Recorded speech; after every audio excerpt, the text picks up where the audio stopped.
నమస్కారం. ఒక దేశ ప్రధానమంత్రి ఆమెను కాపాడాల్సిన సొంత బాడీగార్డ్స్ చేతిలోనే హత్యకు గురయ్యారు. అసలు ఆ రోజు ఏం జరిగింది? ఎందుకిలా జరిగింది? ఈ కథ వెనక ఉన్న కారణాలేంటో వివరంగా చూద్దాం. అది అక్టోబర్ 31, 1984. ఆ ఒక్కరోజుతో దేశ చరిత్రే మారిపోయింది. భారత ప్రధానమంత్రి హత్యకు గురయ్యారు. ఈ ఒక్క సంఘటన దేశాన్ని ఒక పెద్ద హింసాత్మక సుడిగుండంలోకి నెట్టేసింది. దాని ప్రభావం ఇప్పటికీ మనల్ని వెంటాడుతూనే ఉంది. అదొక మామూలు ఉదయంలానే మొదలైంది. సమయం సుమారుగా 9:30.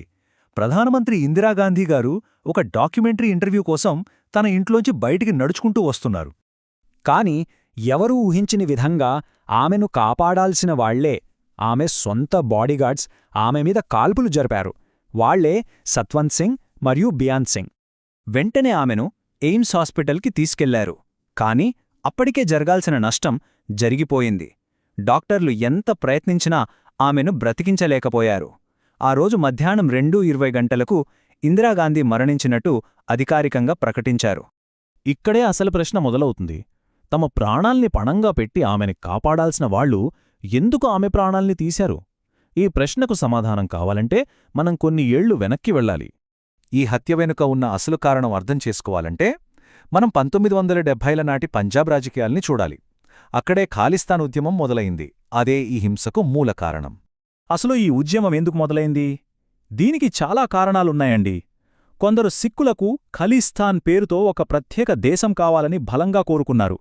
అంతేకాదు, భారతదేశంలో తమ మతానికి సరైన గౌరవం దక్కట్లేదని, పంజాబ్ రాష్ట్రానికి మరిన్ని అధికారాలు ఇవ్వాలనే డిమాండును కేంద్ర ప్రభుత్వం పట్టించుకోవట్లేదని చాలామంది భావించారు.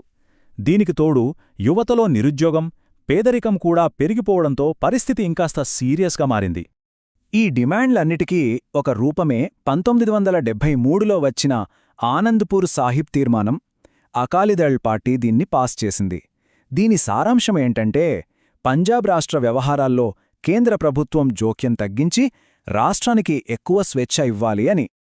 అయితే 1980లు వచ్చేసరికి ఈ రాజకీయ డిమాండ్లు కేవలం మాటలకే పరిమితం కాలేదు. అవి కాస్త హింసాత్మక, సాయుధ ఉద్యమంగా రూపుదిద్దుకున్నాయి. సరిగ్గా ఈ టైంలోనే ఒక కొత్త నాయకుడు తెరపైకొచ్చాడు. అతనే జర్నైల్ సింగ్ భింద్రన్వాలే. తన మాటలతో యువతను బాగా ఆకట్టుకుని ఉద్యమాన్ని సాయుధ పోరాటం వైపు నడిపించాడు. ఇంకా దారుణమేంటంటే, భింద్రన్వాలే సిక్కులందరూ అత్యంత పవిత్రంగా భావించే స్వర్ణదేవాలయాన్నే తన స్థావరంగా మార్చుకున్నాడు.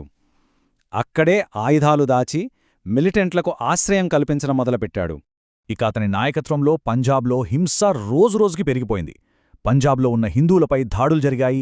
బాంబు పేలుళ్ళు, పెద్ద పెద్ద అధికారుల హత్యలు. ఇలా ఒకటేమిటి, ప్రపంచం దృష్టిని ఆకర్షించడం కోసం విమానాల్ని కూడా హైజాక్ చేశారు. వీళ్లకి పాకిస్తాన్ నుంచి ఆయుధాలు, ట్రైనింగ్ రూపంలో సపోర్ట్ కూడా అందటం ఈ హింసను మరింత పెంచింది. పరిస్థితి చేయిదాటిపోవడంతో చర్చల వల్ల ప్రయోజనం లేదని ప్రభుత్వం నిర్ణయించుకుంది. ఇక మిగిలింది ఒక్కటే దారి, మిలిటరీ యాక్షన్.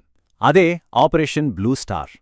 జూన్ 1, 1984 ప్రధానమంత్రి ఇందిరాగాంధీ ఆదేశాల మేరకు ఇండియన్ ఆర్మీ స్వర్ణ దేవాలయంలోకి అడుగుపెట్టింది. లక్ష్యం ఒక్కటే, భింద్రన్వాలే, అతని అనుచరుల్ని బయటికి తీసుకురావడం, వాళ్ల దగ్గరున్న ఆయుధాల్ని స్వాధీనం చేసుకోవడం. కాని ఆర్మీ మొదట వాళ్లని తక్కువ అంచనా వేసింది. లోపలున్న మిలిటెంట్ల దగ్గర ఊహించనంత ఆయుధ సంపత్తి ఉంది. వాళ్ల దాటికి తట్టుకోలేక ఆర్మీ ట్యాంకుల్ని, హెలికాప్టర్లను కూడా వాడాల్సొచ్చింది. ఇక్కడ చాలా బాధాకరమైన విషయమేంటంటే, మిలిటెంటులు గుడిలో ఉన్న అమాయక భక్తుల్ని అడ్డుపెట్టుకుని పోరాడారు. చివరికి జూన్ 10న ఆర్మీ ఆ కాంప్లెక్స్ మొత్తాన్ని తమ ఆధీనంలోకి తీసుకుంది. ఆ పోరాటంలో భింద్రన్వాలే చనిపోయాడు. మిలిటరీ పరంగా చూస్తే ఈ ఆపరేషన్ సక్సెస్ అయ్యిందేమో కాని, దానివల్ల జరిగిన నష్టం, దాని పర్యవసానాలు మాత్రం చాలా భయంకరంగా ఉన్నాయి. ఈ ఆపరేషన్లో మనం చెల్లించిన మూల్యం చాలా పెద్దది. మన సైనికులు 83 మంది చనిపోయారు. 200 మందికి పైగా మిలిటెంట్లు హతమయ్యారు. కానీ వీటన్నిటికన్నా బాధాకరమైన విషయమేంటంటే, ఆ కాల్పుల మధ్యలో చిక్కుకొని వందలాది మంది అమాయక ప్రజలు కూడా ప్రాణాలు కోల్పోయారు. ఇది నిజంగా ఒక విషాదం. ఈ సంఘటనతో ప్రపంచవ్యాప్తంగా ఉన్న సిక్కులు తీవ్రంగా గాయపడ్డారు. తమ పవిత్రమైన గుడిలోకి సైన్యం బూట్లతో, ట్యాంకులతో రావడమనేది వాళ్లని తీవ్ర ఆగ్రహానికి గురిచేసింది. ఇది కేవలం మిలిటెంట్లపై జరిగిన దాడిలా కాకుండా తమ మతంపై, తమ అస్తిత్వంపై జరిగిన దాడిలా భావించారు. గుడికి జరిగిన నష్టం, అమాయకుల మరణాలు వాళ్లలో తీరని ఆవేదనను మిగిల్చాయి. సరిగ్గా ఈ ఆగ్రహం, ఈ ఆవేదనే మనం ఈ కథను మొదలుపెట్టిన ఆ సంఘటనకు దారితీసింది. అదే ఇందిరాగాంధీ హత్య. ఆపరేషన్ బ్లూ స్టార్ తర్వాత ఇందిరాగాంధీకి ప్రాణహాని ఉందని ఇంటెలిజెన్స్ వర్గాలు పదే పదే హెచ్చరించాయి. ఆమె బాడీగార్డ్స్లో ఒకడైన బియాన్ సింగ్ మీద అనుమానం ఉందని, అతన్ని బదిలీ చేయమని కూడా సూచించారు. కాని 10 ఏళ్లుగా తన దగ్గర నమ్మకంగా పనిచేస్తున్నాడు కదా అని ఇందిరాగాంధీ ఆ మాట వినలేదు. ఆ నమ్మకమే ఆమె పాలిట శాపమైంది. చివరికి ఏం జరిగిందో మనకు తెలుసు. స్వర్ణదేవాలయం మీద జరిగిన దాడికి ప్రతీకారంగానే బియాంత్ సింగ్, సత్వంత్ సింగ్ ఇద్దరూ కలిసి ఇందిరాగాంధీని హత్య చేశారు. ఆపరేషన్ బ్లూ స్టార్ అనే కారణానికి ఈ హత్యే ఫలితం. కాని కథ ఇక్కడితో అయిపోలేదు. ఇందిరాగాంధీ హత్యతో ఈ హింసాకాండ ఆగలేదు. పైగా అదొక దావనాళంలా దేశమంతా వ్యాపించింది. ఆమె హత్యకు ప్రతీకారంగా ఢిల్లీతో పాటు దేశంలోని అనేక ప్రాంతాల్లో సిక్కుల మీద దాడులు జరిగాయి. వేలాది మంది అమాయక సిక్కుల్ని అతి దారుణంగా చంపేశారు. ఇది మన దేశ చరిత్రలోనే ఒక మాయని మచ్చ.